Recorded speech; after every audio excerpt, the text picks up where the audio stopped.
அதிமுக பாஜக கூட்டணி திடீர் ரத்து. அமித்ஷா பேச்சால் எடப்பாடி அதிரடி முடிவு. கடும் அதிர்ச்சியில் மோடி. அதாவது தமிழக பாஜகவின் முன்னாள் தலைவரான அண்ணாமலையால் அதிமுக மற்றும் பாஜக கூட்டணி பிரிந்தது. இதனால் நாடாளுமன்ற தேர்தலை தனித்தே களம் காண நேரிட்டது.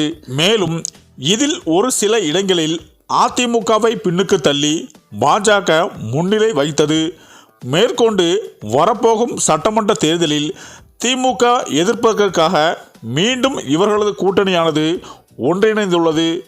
அதிலும் பல குழப்பங்கள் நிலவி வருகிறது.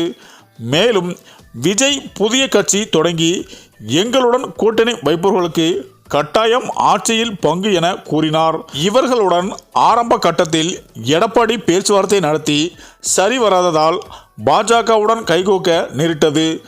மற்றொரு புறம் விஜயின் இந்த அறிவிப்பை அடுத்து இதர கூட்டணி கட்சியினர் அவர்களது தலைமைக்கு குடைச்சல் கொடுக்க ஆரம்பித்து விட்டனர். இதன் தாக்கமாகவே தற்போது வரை இருந்து வருகிறது. மேலும் அந்த வகையில் பாஜகவும் இலை மீதுதான் தாமரை மலரும். கட்டாயம் வரப்போகும் தேர்தலில் தேசிய ஜனநாயக கூட்டணி ஆட்சிதான் நடக்கும் என கூறி வருகின்றனர். ஆனால் எடப்பாடி இதற்கு முற்றிலும் மறுப்பு தெரிவித்துள்ளார். மேற்கொண்டு தமிழகம் வந்த அமித்ஷாவும் இதைத்தான் கூறியுள்ளார். இதனால் எடப்பாடி மிகவும் அதிருப்தியில் உள்ளாராம். இதனால் சட்டமன்ற தேர்தலுக்குள் இவர்களது கூட்டணி நீடிக்குமா என்ற கேள்வியும் எழுந்துள்ளது.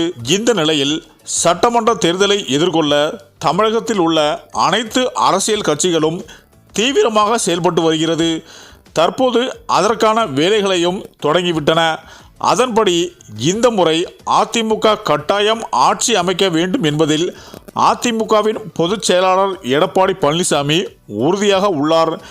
இப்படியான நிலையில் தேர்தலுக்கு இன்னும் சில மாதங்களே இருப்பதால் கட்சிக்குள் களை எடுக்கும் வேலை இபிஎஸ் தொடங்கியுள்ளாராம். மேலும் இந்த சூழ்நிலையில்தான் தற்போது அதிமுக கூட்டணியிலிருந்து பாஜகவை வெளியேற்ற எடப்பாடி பழனிசாமி திட்டமிட்டு வருவதாகவும், பாஜக வெளியேறினால்தான் மற்ற கட்சிகள் கூட்டணிக்குள் வரும் என்ற கணக்கை அவர் போட தொடங்கிவிட்டதாகவும் கூறப்படுகிறது.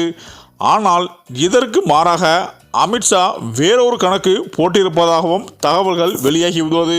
மேலும் மொத்தத்தில் பாஜக தனது கட்சியை மட்டும் நிர்வாகம் செய்யாமல் அதிமுகவையும் சேர்த்து நிர்வாகம் செய்து வருகிறது என்றும், அதிமுகவின் குடுமி டெல்லியில் கையில்தான் இருக்கிறது என்று அரசியல் விமர்சகர்கள் கூறி வருகின்றனர்.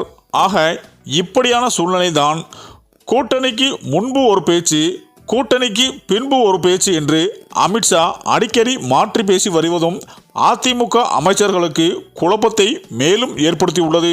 இதனால் அதிமுக அமைச்சர்கள் எடப்பாடியிடம் இது குறித்து ஆலோசனை நடத்தியதாகவும், மேலும் சில அமைச்சர்கள் பாஜக கூட்டணி வேண்டாம் என்றும் தெரிவித்ததாகவும் சில தகவல்கள் வெளிவந்து கொண்டிருக்கிறது.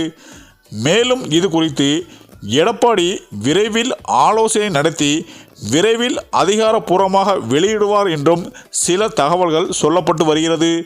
இந்த தகவலானது ஒட்டுமொத்த பாஜகவினரையும் மோடியையும் கடும் அதிர்ச்சியில் ஆழ்த்தியுள்ளது என்பதும் குறிப்பிடத்தக்கது என அரசியல் வட்டாரங்கள் பேசி வருகின்றனர். சரி, இந்த வீடியோ பற்றிய உங்கள் கருத்துக்களை கமெண்ட்ல சொல்லுங்க. மேலும் வீடியோ பிடித்திருந்தால் லைக் பண்ணுங்க, ஷேர் பண்ணுங்க, மறக்காம நம்ம சேனலை சப்ஸ்கிரைப் பண்ணிக்கோங்க. நன்றி.